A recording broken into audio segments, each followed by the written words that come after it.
Ինչու հաշվի չեն նստում սգացող մոր հետ։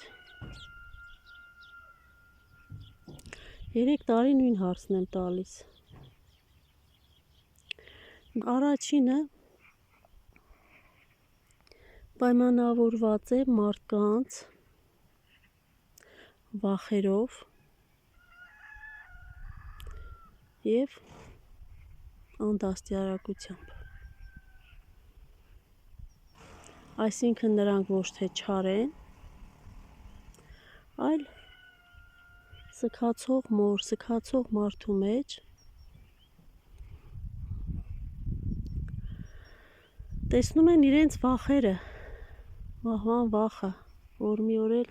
իրենք կարող են բախվել նման փաստի հետ։ Իսկ անդաստիարակությունը նրանց թույլ է տալիս վարվել ինչպես իրենք են ուզում։ Նրանք չեն ցանկանում ընդունել, որ վիշտը գծային ժամանակ չունի։ Կորուստը իրենց համար պատմություն է, իսկ ծնողի համար դա բաց վերք է։ Եվ իրենք երբեք չեն կարողանա այնպիսի չափման միավորներ ունենալ, որ կարողանան չափել այն խորությունը, ցավի այն մեծությունը, ինչ զգում է ծնողը։ Մեր հասարակության մեջ կարգն ու ավանդույթը դնում են մարդու հոգեվիճակից վեր։ Նրանք փորձում են մարդուն ստիպել, որպեսզի շուտ գա իբրև թե իր նախկին վիճակին և կատարի այն դերերը, որը ինքը կյանքում ունի։ Մայր է, աշխատանքային գործընկեր է, հարս է,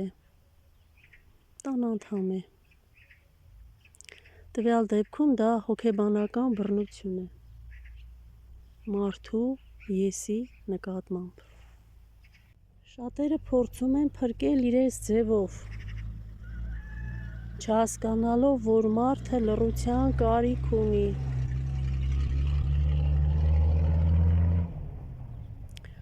Մտածում են իրենց ներկայությամբ պետք է վիշտ ապրող մարդուն հանեն այդ վիճակից, բայց դա ևս հերթական սխալն է, որովհետև նման դեպքում մարդը միայն կարիք ունի լռության, որովհետև նրա էներգիան, նրա հոգեկան ուժը մեծ չէ տարբեր շփումների, տարբեր ակտիվ գործողությունների համար։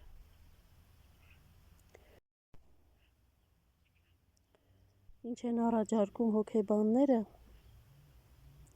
մի զիջեք նրանց ձեր տարածքը, մի եղեք հարմարավետ,